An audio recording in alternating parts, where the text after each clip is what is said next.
To begin with, we're in the month of Nisan. This month is the month that Hashem took us out of Egypt. It says in the Talmud, "B'Nisan nigalu, b'Nisan asidim lehigoyel." According to one opinion, we were not only redeemed in Egypt, but the future redemption will also be. Not only were we redeemed in the month of Nisan, but the future redemption will also be in the month of Nisan. So the month we're about to enter is the month of Nisan. We're in the 20th day of Adar, but we're within 30 days of the holiday of Pesach. So it's an appropriate time to learn about Pesach in the month of Nisan. So there are a few laws that's important to know that already begin now. One of those laws that begins now, or I should say traditions, customs that begins now, is many people have a custom not to eat matzah 30 days before Pesach. And the reason for that is that we want to eat matzah l'teyavon. We want to be excited over the matzah. And if you have matzah right before Pesach, you won't have the same excitement as you would if you haven't had matzah at all, and you wait until the night of the Seder to have your matzah at the right time. Now, I should mention that according to Jewish law, you're not allowed to have matzah on Erev Pesach, on the day of the Passover Seder. According to Jewish law, you're not allowed to. Now we have a tradition or a custom not to. But on the day of Pesach, it's prohibited. And the Talmud compares it to a person who has relations with his fiancée in his in-law's house. It says. It's as if a person eats matzah, it's like you can't control yourself. You're going to be getting married, and you can't wait for the wedding. That's how bad. That's like eating matzah before the Seder. So it's that's the day of Pesach. It's prohibited to eat matzah, and the month before is a custom. At least many have a custom. Maybe not everyone, but many traditions have a custom not to eat matzah from Purim until Pesach. The other thing that people have to know after Purim is we start cleaning our house. Those that need time to clean. Let me mute everyone here. So cleaning one's houses, a lot of people start after Purim. Some people know how to do it in a week, in a few days. They don't have to start now, but for many people, they start cleaning somewhere after Purim. The month of Nisan has a few laws with regard to, number one, it's considered like a holiday the whole month. So we don't recite Tachanun, which is a confession prayer. We don't, which means that the prayers, the morning and the afternoon prayer is a little shorter. We also, even on Shabbos, there's a prayer that we don't say. We don't say Tzidkoscha, we don't say Avarachamim, there are certain prayers even on Shabbos that aren't said. The person's not allowed to fast in the month of Nisan. We don't do memorial services in the month of Nisan, which I think was it was a big issue. I believe the secular Jews wanted to make a commemoration of the Holocaust during the month of Nisan. And all the religious Jews, they created a big issue. And it wasn't because we don't want to make a commemoration of the Holocaust, but it was that it's not the appropriate time. This is a celebration time during the month of Nisan, and therefore, if I'm not mistaken, there is a date called the Holocaust Memorial Day or something like that. That is generally not celebrated by the religious, because we're not really supposed to do a memorial during the month of Nisan. Another thing that's done during the month of Nisan is we give money for those that might need food for Pesach. Generally, you give it to either an organization that gives out food for Pesach. It's called Ma'ois Chitim. Moischitim literally means money for wheat, which would mean money for matzah. But it's not only money for matzah; it includes wine and meat and clothing and anything someone might need for Pesach. That would be the appropriate thing to do is give money towards Moischitim. Another thing that's done during the month of Nisan is that what we read about this week's Torah portion. In this week's Torah portion, we read, it's called Shmini. The eighth day, it's the first day that the temple, that the tabernacle was fully inaugurated, and we started bringing sacrifices from the leaders of the tribes. And so what day is this week's Torah portion talking about, where it says it was the eighth day from the 7 days of Miluim, of there were 7 days that the temple was in the midst of being inaugurated, and the eighth day is what we read about. That's the day that it actually was fully set up, and that's the first day of Nisan. So the Torah portion talks about the first day of Nisan, and the first day of Nisan is the first sacrifice that was brought from the 12 leaders of the tribes. Each day was given to one of the leaders of the tribes, and we recite a little prayer each day. Some even read it in the Torah, but others just recite it. They recite that the portion of that sacrifice that was brought on that day. So it's a little addition. It's in many of the Siddurim. Many of the Siddurim have it. It's called the Nasi of the day, the leader of that tribe that brought the sacrifice that day. Meaning, theoretically, they could have brought all the sacrifices on the same day, but God said, no, Moses, I want you to divide. Each day is going to be a special celebration for each tribe. And each tribe had their day when the leader of their tribe brought their sacrifice. So it's called the Nasi. So that's something that's done in the month of Nisan. The first 12 days, we read their Nasi, the Nasi of the day, which includes the sacrifice that they brought when the tabernacle was inaugurated. Ezra corrected me about the Moischitim. Another Aramaic word for Moischitim is Kimcha de Pischa. So if you hear that term, it's also a correct word. It means the same thing, Kemach, flour for Pesach. But I said Moischitim, the Hebrew. And Ezra mentioned there's also the Aramaic term called Kimcha de Pischa, and that's it's basically gifts for basically food for the needy for Pesach, a special mitzvah. So the other thing about the month of Nisan is that we recite a bracha on the new blossoms on the tree, that the fruit trees grow. Generally in the month of Nisan is a time when you would go and see trees that are newly blossoming. It's called the Aviv, it's the spring. So when you see that, there is a special bracha that we recite, and thanking Hashem, praising Hashem for creating beautiful trees. That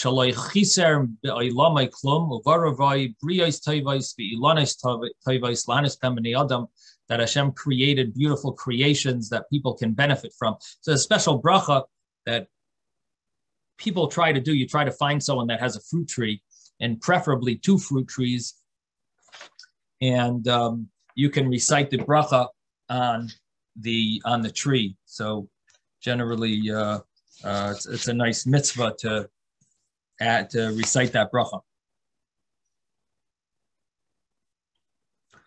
So that's with the regard to the month of the general laws of the month of Nisan.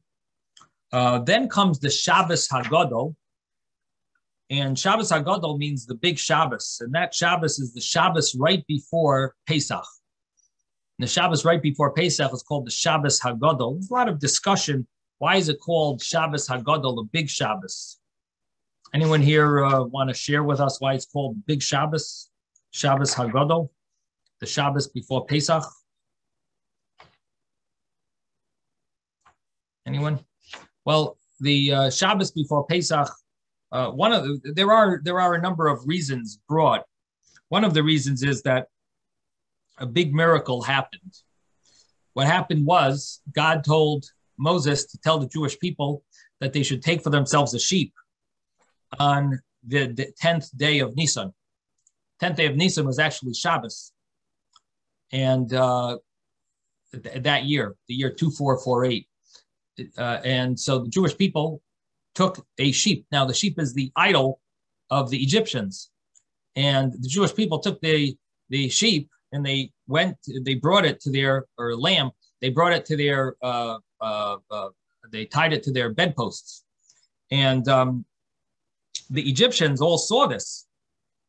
And they said, "What are you doing with with these sheep? What are you thinking? What are you people doing? I mean, this is we worship these." And the Jewish people replied that we are going to be sacrificing them on the 14th, or soon we're going to be sacrificing them as a Paschal offering to God. And that's what they were meant to do on the 14th of Nisan.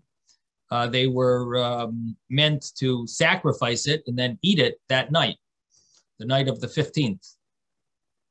And so they told the Egyptians that night we're going to take the blood from this sacrifice and put it on our doorposts, and God is going to smite the firstborn of all the Egyptians, but he's not going to smite the firstborn of the Jews, because we're going to put the blood on our doorposts. And the Egyptians, the firstborn of the Egyptians, were very hurt. They're gonna all die. They got really upset with the entire administration of Egypt, and they tried to protest and said, "Let the Jewish people go. We're going to all die if you don't let them go. We are going to all die." And it created a whole civil war in Egypt. And in fact, on Shabbos, we recite a prayer which from the Psalms that says, "Lamake Mitzrayim bivcheirehem," that he smote Egypt through its firstborn. And what that refers to is that there was an entire fight between the firstborn of the Egyptians and the rest of the Egyptians. The rest of the Egyptians says, "Don't worry about it. Everything's going to be fine." And the firstborn said, "No, we just had 10 plagues or 8 or 9 plagues. And, no, we just had nine plagues and they all happened. And the Jews, you better let them go. Otherwise, we are going to all die." And they said, no, you don't have to worry. Everything's going to be fine. And they created a whole civil war, and the Egyptians killed the Egyptians. And so this was considered a great miracle. And the reason why it's considered a great miracle is because we didn't really have to get our hands dirty. We let the Egyptians kill the Egyptians. And this is there's an element, a Kabbalistic idea called ishapcha. The darkness turns over to light, so to speak, and transforming the darkness to light. And this was a great miracle where the Egyptians were fighting on behalf of the Jewish people. In other words, the Egyptians initially were against the Jewish people, like they wanted us to be their slaves. They were taking advantage of us doing free labor for them. And now what happened was we had Egyptians fighting for us. So this is a concept of ishapcha, which was considered like a great miracle. And therefore we call this Shabbos the Shabbos Hagadol, the great Shabbos, where the Egyptians were fighting on behalf, at least the firstborn Egyptians were fighting on behalf of the Jewish people. And they changed, they came around, so to speak. It didn't help. They ended up getting killed, but at least they fought for us, which was a big change. Now, another reason why it's called the Shabbos HaGadol is because... Parshas HaGadol? What do you mean, Parshas HaGadol? You're muted, Isaac.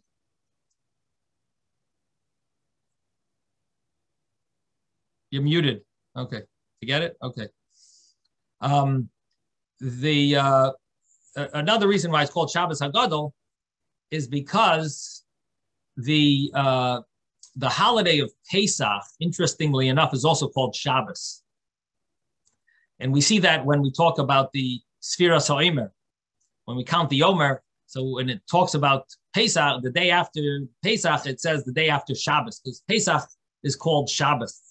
So when we want to talk about the week of Pesach, we have to clarify what we're referring to. There's Pesach, which is called Shabbos, and then there's the Shabbos, which is called Shabbos. Now, what's holier, Shabbos or holidays? Interestingly enough, Shabbos is considered holier than holidays. Where do we see that? There are laws that are allowed on holidays, but they're not allowed on Shabbos. For example, on holidays, you're allowed to cook. As long as you have a fire, pre-existing fire, you're allowed to take raw food and cook it. On Shabbos, even if you have a pre-existing flame, you're not allowed to go and take raw food and put it on the flame, because Shabbos is actually holier than Yom Tov, than holidays. Therefore, Shabbos is more strict in its rules. On Yom Tov, you are allowed to cook. You just cannot allow to light a flame. But on Shabbos, you're not allowed to cook. You're not allowed to cook.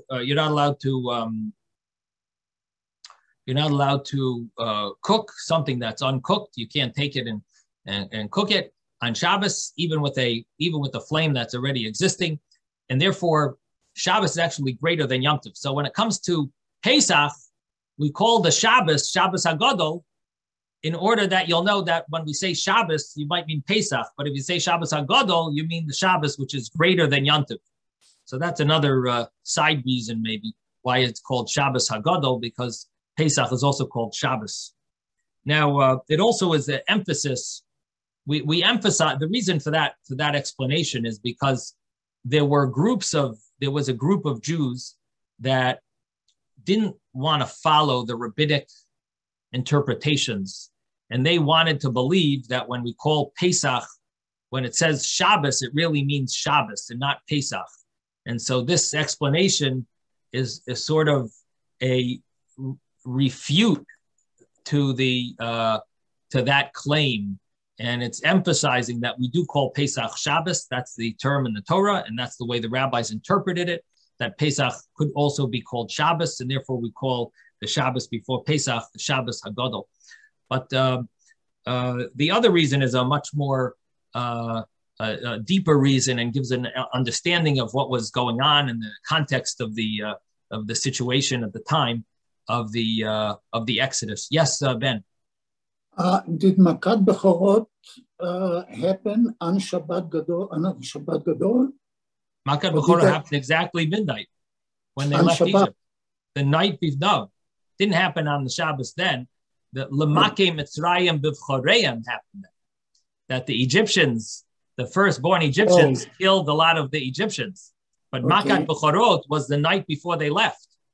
Oh, the night before, on the 14th. Yeah, on the night after the 14th. So if you calculate it, Yud is Shabbos, Yud Aleph is Sunday, Yud Beis is Monday, Yud Gimel is Tuesday, Yud Dalet is Wednesday. On Wednesday, they slaughtered the Paschal offering, and Wednesday night was the Makat Bechorot exactly at midnight, and Thursday, they left Egypt. Okay. Thursday they escaped. They took off. But the Makeh Mitzrayim B'Choreim happened after they saw us on the 10th. They were killing each other. They were killing each other. The Egyptians were killing all the politicians. Now the next thing that is important to know is the Bedikas Chametz, that the night before Pesach, we have to search for chametz. And the search for chametz is supposed to be right after dark, right after it gets dark. If you go to shul, so you daven Ma'ariv first, then you go home and you do the checking, the b'dika, the checking for the chametz. And after you check for, you're supposed to check in all areas of the house that's possible that there might be leaven, there might be crumbs, there might be food, anything that might not be kosher for Passover. You need to check for it. And after you check for it, it's,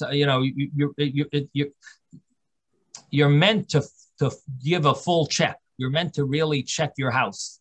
There is a custom that people put out 10 pieces of bread and they hide it in different places in their house, and then they go that night and collect it. And the understandable reason for it is that we don't, what happens if you don't find any chametz? If you don't find any leaven, when you do your checking, is your bracha in vain? And what are you going to burn? So now you put 10 pieces out, so you're going to be able to have 10 pieces to burn. However, some people make a mistake and they think, oh, all we have to do is collect those 10 pieces. And so they don't check their house. They just go and collect the 10 pieces where they hid them. And then they said, oh, we did our b'dikas chametz. We're done already. And generally, you can find those people in the restaurants. Anyone that's able to go to a restaurant the night before Pesach, probably because they did not search for the chametz properly. Searching for the chametz takes more than 5 minutes. You have to check you have to check around, check anywhere where it's possible that there's chametz. You have to look around. You look in not only in your house, you look in your closets, in your in your car, you look around on your yard, anywhere where there might be, you never know. There might be Cheerios that spilled somewhere behind, your cabinet and you have to look around and check everything. And definitely takes more than 5 minutes. Depends on how big your house is. It takes a few days really to clean the house before Pesach, because you don't know what you have in the carpet or in things that you don't see. Right. So one thing is cleaning your house, and then the next thing is doing that check, which is right before Pesach, the night before. So this year, I believe Pesach is on a Friday night. So the checking of the chametz is on a Thursday night. So on the Thursday night, right after Ma'ariv, you start checking, and there is a bracha that's recited before you check, and then you go and check, and then. However, it is traditional to put out those 10 pieces, but don't just look for those 10 pieces. I do that while you're looking for the chametz. Collect those. You take those 10 pieces as well. Yes, Susan. I never could understand why my mother was so crazy about to take the vacuum cleaner out, take the bag out, and put a new bag in, and make sure that there's nothing in the hose before Passover. I never could understand that. Now I understand. Right. So the reason is you're not allowed to own any leaven. And so it doesn't matter if it's in your garbage, if it's in your vacuum, or if it's in your drawer, wherever it is, if you own it, you are transgressing a law. And so you need to check everything. And, you have to check behind things and just make sure that there isn't anything. Now, if you can't get to an area, there's a very easy thing that people do is they buy Lysol or some other 409 or whatever those spritzes are, and you can't get behind your bookcase, spritz a little on the floor there. And this way, anything there, any Cheerio that's there, it's inedible. It's inedible for a dog, and that makes it inedible. And you don't have to worry about it, but you got to spritz it up a little. If you have on your bottom of your shoe, you can't get into all the little holes on the bottom, spritz it with some Lysol and other stuff and make it inedible. And that is a way that people get around finding stuff that are, impossible areas to get to. You spritz them with something that makes it inedible. Now, If it's areas that you can get to and you don't want to, you tape it up. So that's another thing. That's another thing, and that is, what do you do if you have a bottle of vodka? Now, if you like vodka, you could drink it up before Pesach. That's an option. And what, and you have, let's say you have a few boxes of cereal. What do you do? What do you do with all those? So some people just throw out whatever you have, and it's a little wasteful, but that's an option if you need to. It's Pesach. It's going to be Pesach. You need to throw it out. You throw it out. However, there is another option, and that is to sell it to a non-Jew. Now, there are two ways to sell it to a non-Jew. One way is you could actually bring it to a non-Jew and either give it to him as a gift, or you could sell it to him. I don't know which non-Jew is going to want your half a box of cereal, but you never know. I guess you could sell it to him for a few dollars or whatever and make a sale. The other option is to sell it to let your rabbi sell it for you. Now, why do you want the rabbi to sell it for you? Why don't you just sell it yourself to a non-Jew? Everyone has non-Jews next door to them. What do you need a rabbi for? The reason you need a rabbi to sell your chametz is because what you're doing is a little questionable. If you bring your chametz to a non-Jew and say, you take it, it's yours, no problem. You don't need a rabbi. You could sell it to the non-Jew, or you could give it to the non-Jew, and you're fine. You don't need a rabbi to sell your chametz. But if you want to keep it in your house and claim that a non-Jew owns it, that's very complicated, because it sounds like a false sale. It seems insincere. It seems like you're not really selling your chametz. So you need a rabbi to make sure that this is a legal sale according to the laws of the Torah.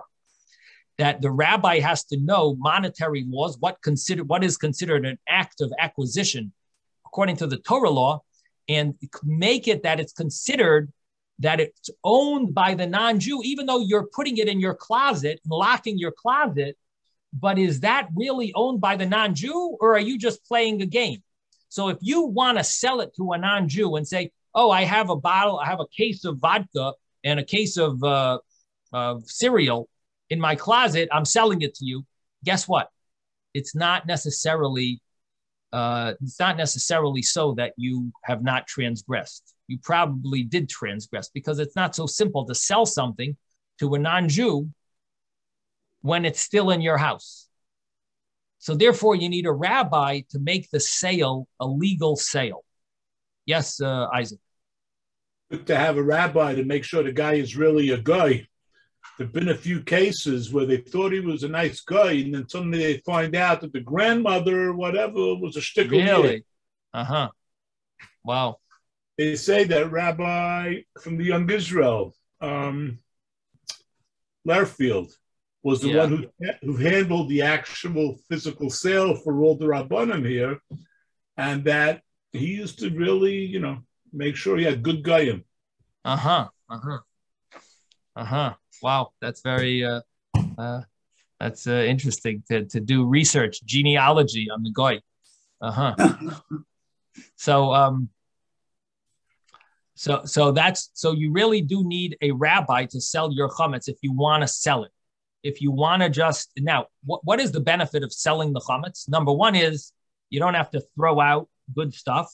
Number two, you also don't have to check certain parts of your house. So for example, let's say you have a big room in your house that you really don't feel like checking all the crevices in that room. It's too much.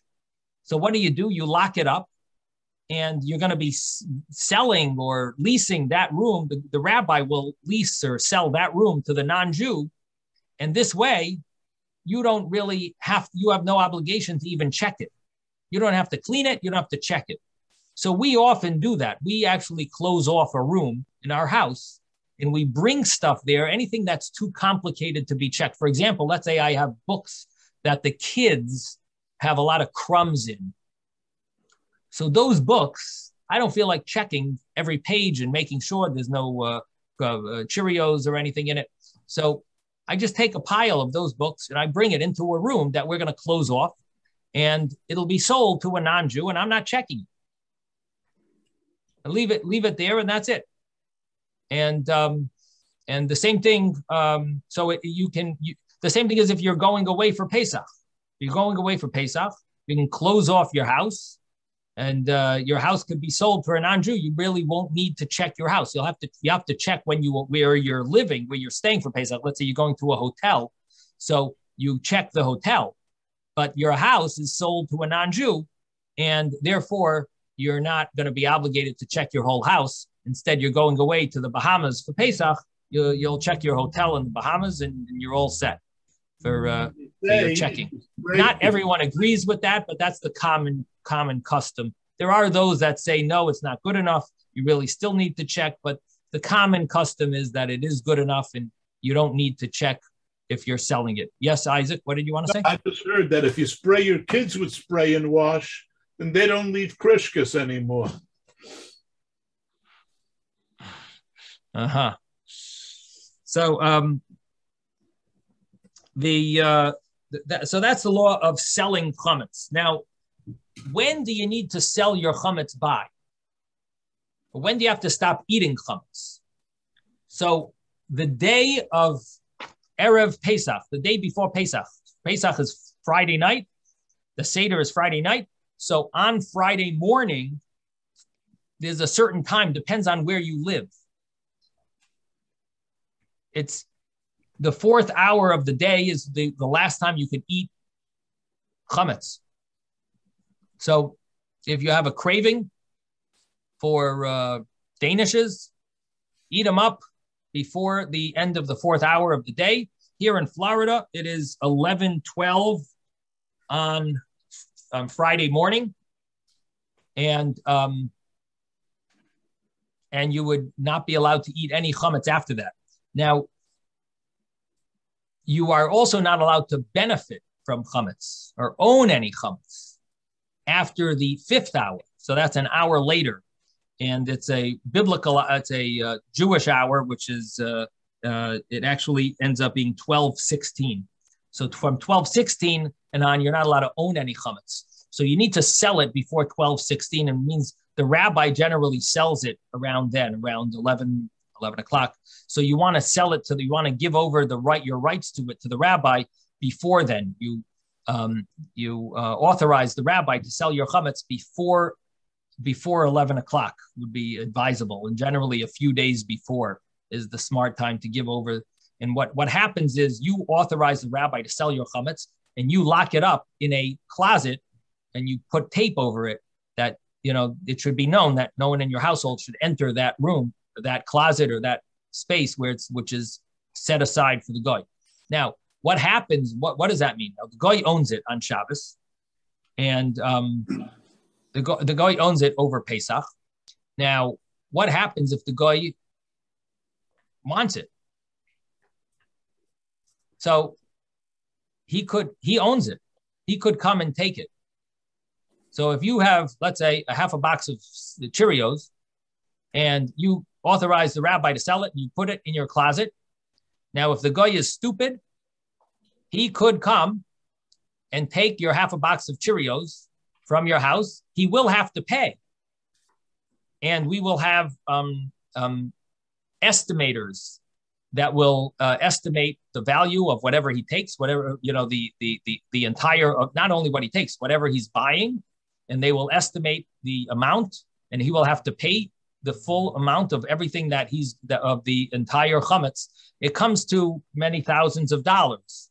Now, he's got to be very stupid to want to pay thousands of dollars for a bunch of boxes of half boxes of cereal and old bread and who knows what. He's not going to get anywhere with it. So he generally, what ends up happening is we buy it back from him after Pesach. The rabbi buys it back from him and says, you know what?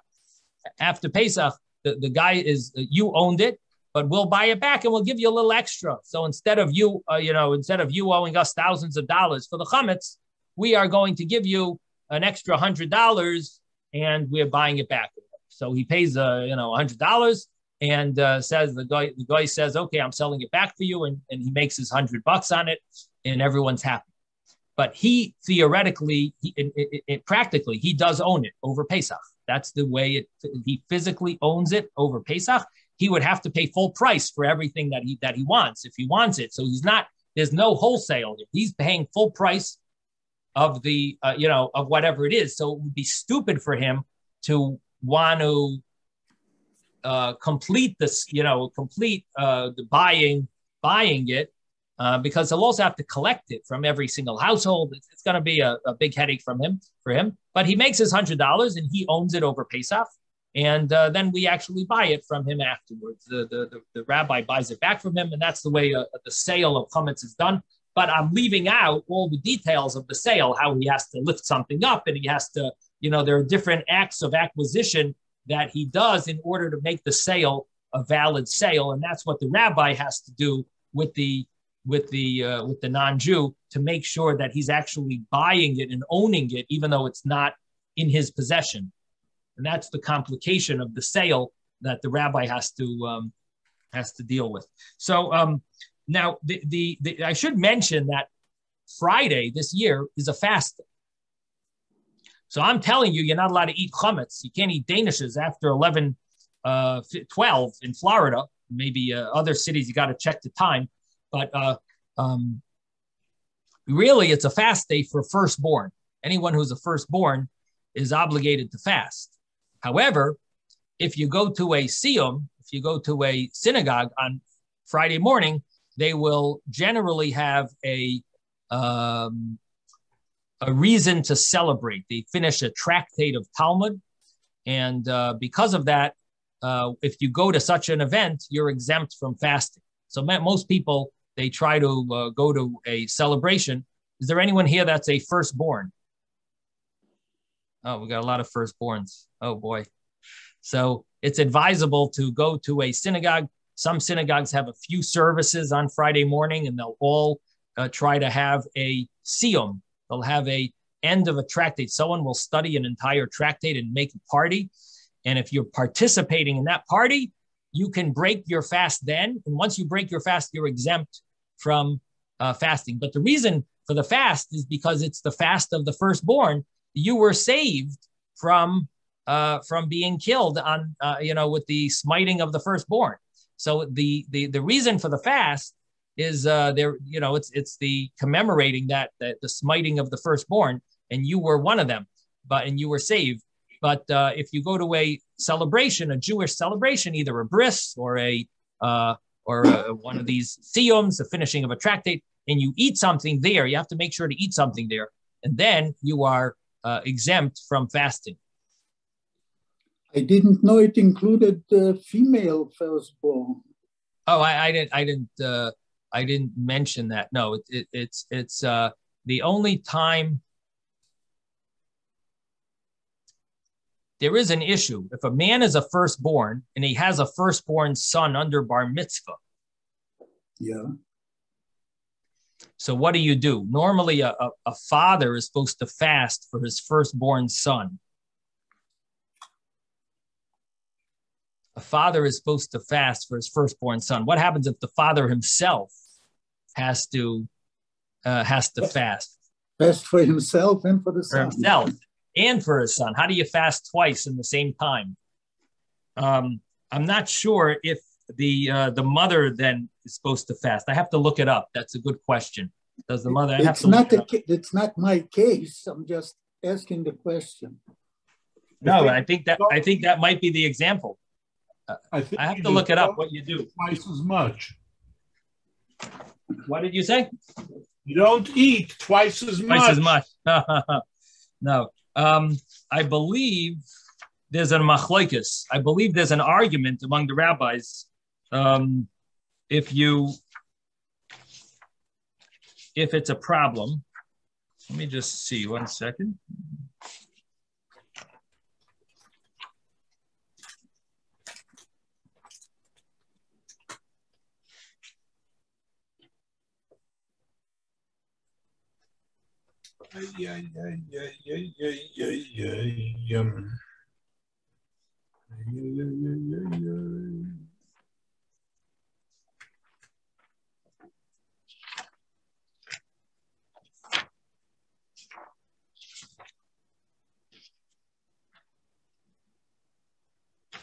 So the mother has to fast for her son. Yeah, so it mentions this. The mother fasts for her son until he becomes bar mitzvah. So as you said, and as a, so it is mentioned such a thing. But some say the mother doesn't have to fast because the fast of the father works for both. So in a case where she's where it's pain, it's too hard for her, or if she's pregnant or if she's nursing. So you could be lenient and follow the lenient view, but there is such a concept of the mother fasting. Okay, so now the law of eating chametz was until 11:12. The law of owning chametz is until 12:16, which also means you have to burn your chametz before 12:16. You want to burn it by then, so that you're burning your chametz before it comes into a situation of transgressing owning chametz. And you also want to say that anything that I own is nullified, because you want to physically nullify it in your mind and in your heart, that you don't consider it significant. So even, let's say you didn't find something, let's say something you didn't see, you want it to be considered as insignificant in your mind. You're making it hefker, you're making it ownerless. And this way you won't transgress the sin of owning any chametz. Now, obviously everyone knows the deeper meaning behind chametz. Chametz means leavened, and the idea behind it is any arrogance or ego that we want to cleanse ourselves from. That's really the deeper meaning behind chametz. Chametz is the hot air that's in the bread, because matzah is flat, doesn't have all that hot air, that arrogance. And bread is all about arrogance. And so we're cleansing ourselves. And the same thing applies when you're cleaning for chametz. What you're trying to do is clean your inside chametz. Wherever you go, any sin that I did in this part of the house, any feeling of arrogance that caused me to sin, because all sins start from person's feeling of haughtiness, and so the cleaning, and when we're cleaning our house, we're really trying to remove any elements of sin that are any marks, any blemishes of sin from within us. Now,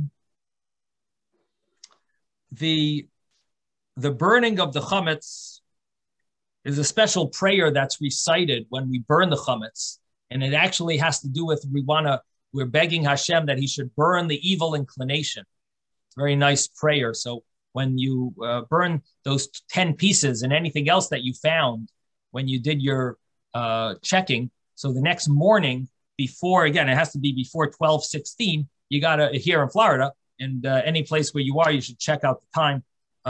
You have to burn the chametz by that time, and you also recite this as the chametz is burning. You should recite this beautiful prayer, very nice prayer about the cleansing us from any from the evil inclination, destroying the evil inclination. Now, I should also mention that there is a custom not to eat from the bitter herbs from the morning of Friday this year, from the morning of Erev Pesach until after the second Seder. People don't eat bitter herbs, whatever you use for bitter herbs, whether it's the horseradish or the lettuce. We use both.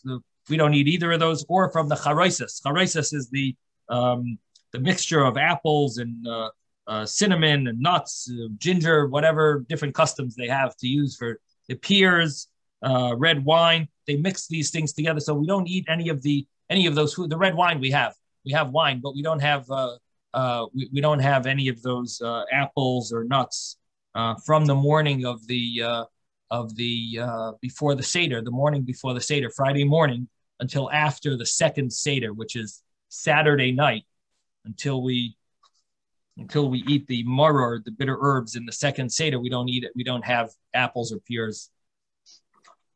Just a custom.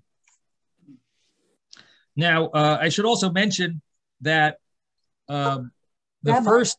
Yes. Did you say we don't eat maror on the first night of Passover? No, I didn't say that. I said, what I said was, besides for the Seder, we, similar to matzah, like we don't have matzah before before the Seder on for a month.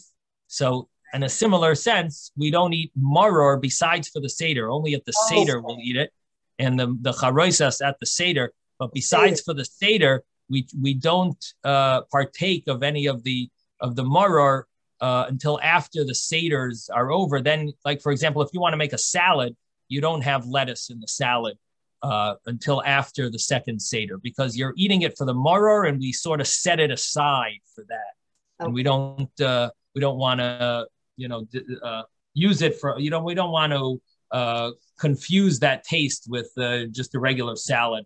So the same thing as the charoses of apples or pears, we sort of limit it to the Seder to the Seder obligations, and only after the Seders is it customary do we have partake of as much of it as we want. Now the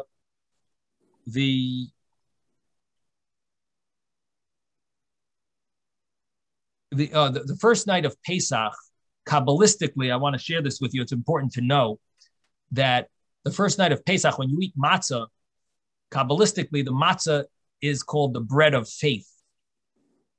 And of course, logically, it makes sense that when they left Egypt, they followed some old man, Moses, and they didn't know where they were going. And they didn't have refrigerators. They didn't even have they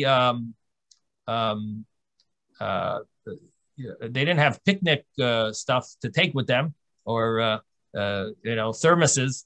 They followed Moses into no man's land, trusting in God. For who knows how long it's going to take? They're going to travel to Israel with what? How are they going to have food? They were coming from slavery.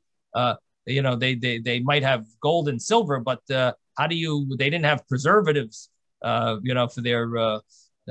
So it was like a really miraculous. They're bringing children and animals and stuff, and so they fully trusted God, and that was they ate the matzah that they had brought with them, that baked on their backs. And so the matzah that we eat on Pesach, the first night, is called matzah of Michla de Mehemnusa, bread of faith. And it's supposed to strengthen our faith in Hashem.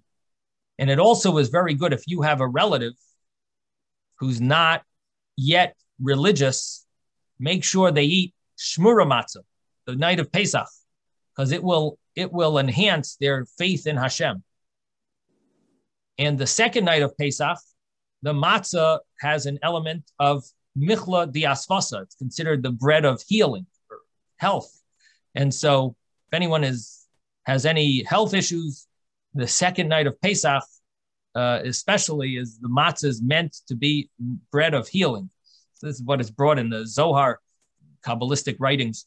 Obviously, so it mentions there that it's, of course, the entire Pesach, the matzah does both, but specifically the first night is bread of faith, and the second night is the bread of healing. It's good to know. It's good to, that's why we, in addition to fulfilling a mitzvah of eating matzah, it has these like fringe benefits. So it's good to know, to have it in mind that it should heal and so on. Of course, the main reason we do it is because of the mitzvah, but the fact that it has some fringe benefits is also good. Now, it's important to know that you might see on packages, this is kitnius. Kosher for Passover, for those that eat kitnius. What is kitnius? Kitnius is, this is based on the fact that there's a difference between Ashkenazic Jewry and some countries of Sephardic Jews.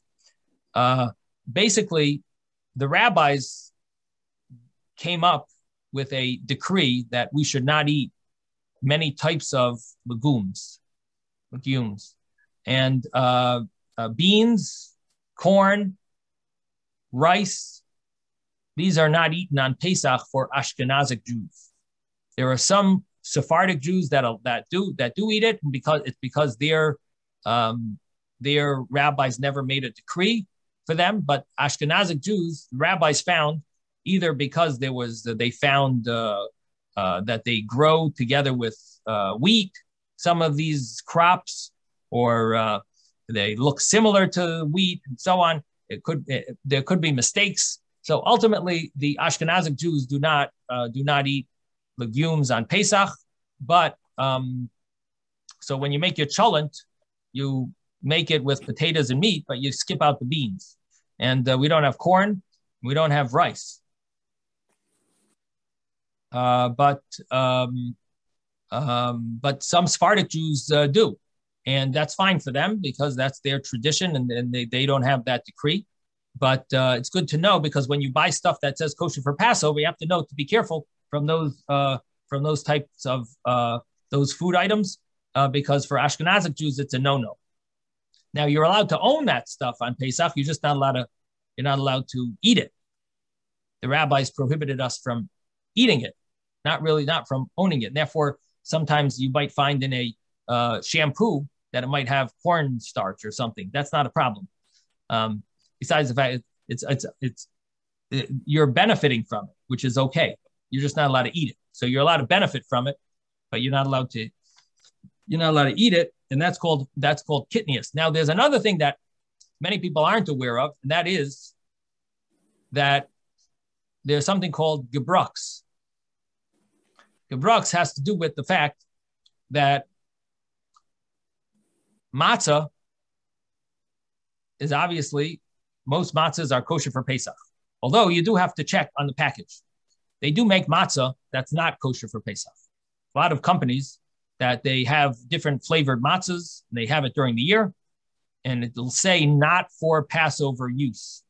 So you must check the matzah that you're buying. Make sure that it's kosher for Passover matzah. There are matzahs that are not kosher for Passover. There are those that are careful not to wet the matzah.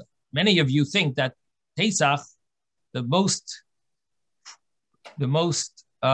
popular food on Pesach is matzah balls. Well, that's not true. For many people, matzah balls is not the most popular food on Pesach. They don't even have any matzah balls on Pesach. And the reason for that is that there are many people, for those 8 days of Pesach, or 7 days, at least the first 7 days of Pesach, they do not wet their matzah.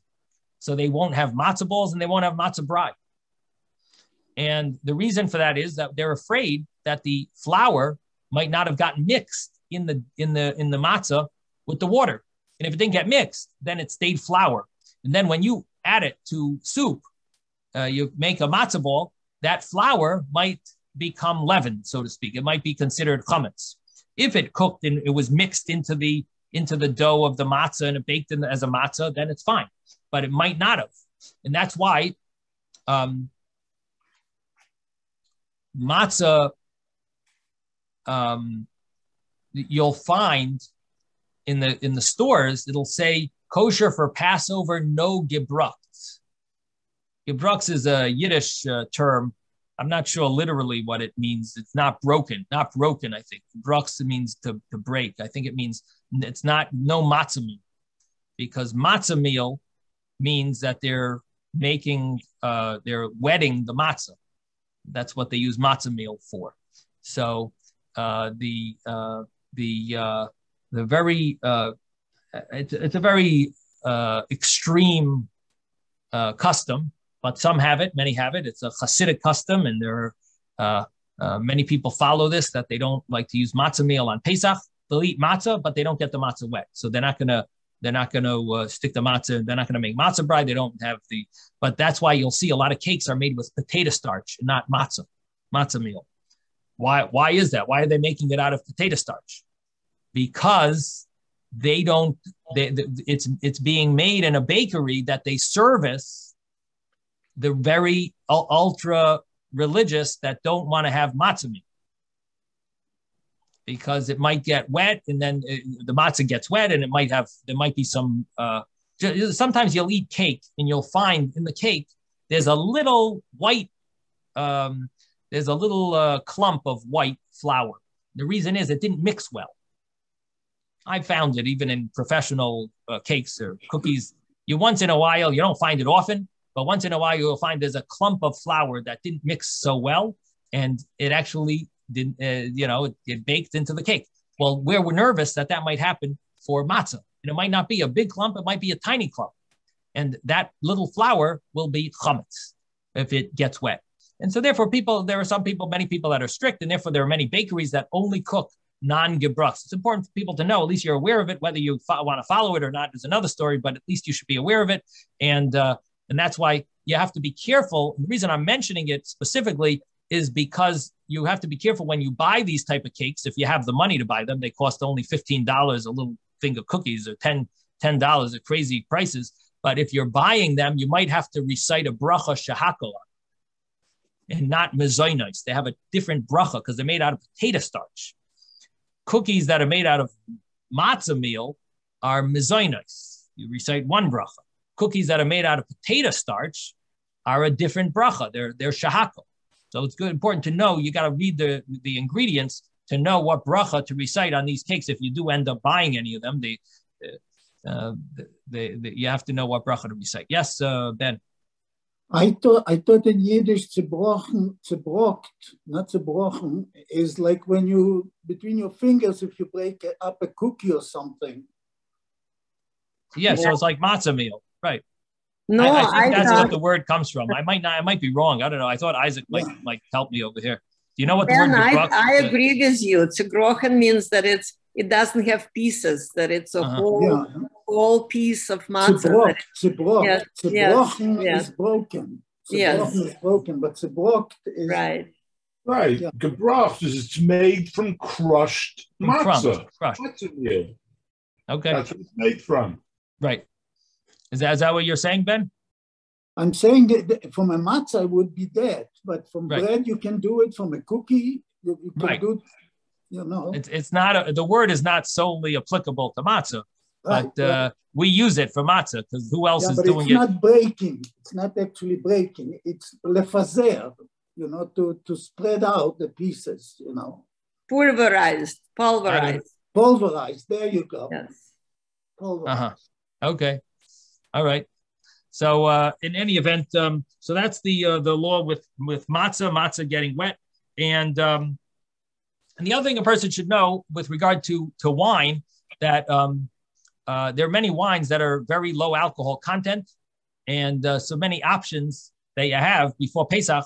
And if you do need to use grape juice and you want to try to be more strict, you can add a little wine to the grape juice, and at least it's not considered only grape juice. It has an element of alcohol in it, which maybe could be considered like a little more appropriate. Again, the common view is that grape juice is kosher for the 4 cups of wine, but it's obviously better if you use some wine with it, if you can, if it's fits with your health needs, and you might want to look into different options of wines that they have, so that you might be able, you never know, you might be able to have wine. Person is supposed to drink the entire cup. However, if you can't, you drink the majority of the cup, or the majority at least of 4 ounces, which would be a little over 2 ounces, and you fulfill the obligation of the 4 cups. The amount of matzah a person needs to have minimally is at least a kizayis, size of an olive. We discussed it in the morning class. What is the size of an olive? It's a big discussion. But now when it comes to the round matzahs, the handmade shmura matzahs, which is the most considered the most appropriate way of fulfilling the seder is with the handmade shmura matzahs, because the machines, there are different questions about the machines, but the handmade shmura matzah is considered more preferable, at least according to most opinions. There are those that question that and say maybe the machine might have a advantage, but generally from what I've seen, and at least in my tradition, the handmade shmura matzah is the appropriate, the preferable way. And I don't want to tell anyone to do different than their tradition, but the common, they definitely, when they left Egypt, they used handmade shmura matzah. That I can guarantee you. When they left Egypt, that was the matzah they used. And for many generations, until machinery came into, they always used handmade shmura matzahs. So the preferable thing to have for the handmade shmura matzahs are the round matzahs. A person should try to have like a half a matzah. The thinner they are, the more you need to eat. So if you have very thick, handmade shmura matzah, maybe like a quarter of a matzah might be enough, or a third. If you have very thin, so maybe like a half a matzah, but you want to at least eat a half. And there are different times of the Seder when a person should have a sizable amount of matzah. Minimally, he has to have at least one olive size, but that's biblically. But rabbinically, there are other times when a person has to have matzah during the Seder, and you'll follow along the Seder, you'll see that there's the matzah for when you break bread, and then there's the matzah later on for korech, and then there's the matzah for the afikoman. So you have a few times in the Seder when you're supposed to have matzah, and for these times, a person should have, you should eat it within a certain amount of time, because if you eat half a matzah, but you eat it in 15 minutes, it's not considered one sitting. That's considered like two. That means you ate much less than you were supposed to. One sitting is like questionable if it's 4 minutes or 6 minutes, 5 or 6 minutes or 9 minutes, but not more than 9 minutes. So you definitely have to, if you need time to eat matzah, at least don't go over the 9-minute time frame to fulfill the obligation of eating matzah. It has to be eaten in one sitting, in one so to speak eating, and that one eating is the amount of time it takes to eat a half a loaf, and that without interrupting. So if you're talking in the middle, you ruin that whole thing. So you might want to be careful not to talk while you're eating the matzah, so you can fulfill eating the matzah within a certain amount of time. And the same thing applies to drinking. Drinking the wine should be done right away. It shouldn't be, I take a little sip, and every 3 minutes I'll take another little sip. No, you're supposed to drink the at least half of it, or 3/4, more than half of the cup in a certain amount of time, more than half of a revius, more than half of 4 ounces approximately, or more. There is a lenient view, 3 ounces, so at least more than half of 3 ounces in one shot, and preferably if you can drink the whole cup in one shot, but it shouldn't be with time, with separation of time. And these, I think, covers majority of the laws of Pesach. I wanted to get into the Haggadah, but I guess we'll have to save that maybe for next